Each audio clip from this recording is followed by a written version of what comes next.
New York City, 2001. No tall building had ever collapsed primarily due to fire.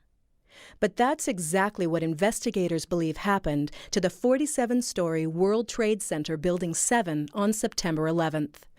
According to a 3-year comprehensive building and fire safety investigation just completed by the National Institute of Standards and Technology, or Nist.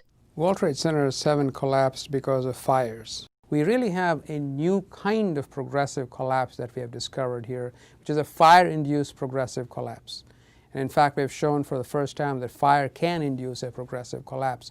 Nist used detailed data describing the building and its contents to create the most complex computer simulation of a structure collapse ever made. Falling debris from Tower 1 started fires on 10 floors in Building 7. A break in the city water main from the collapse of the towers disabled sprinklers in the lower half of WTC 7, allowing fires on those floors to burn for 7 hours. The Nist computer model was validated with evidence from videos, photos, witness accounts, and other data.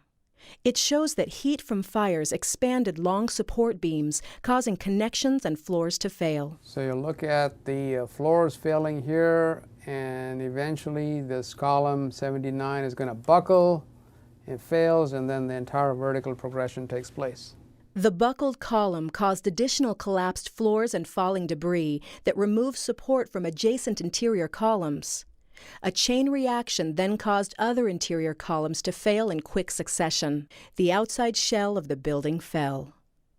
The Nist team found no evidence that explosives were involved in the collapse. And our analysis showed that even the smallest explosive charge that was capable of bringing down the critical column in the building, had it occurred, we would have seen sound levels of 120 to 130 decibels about a half a mile away.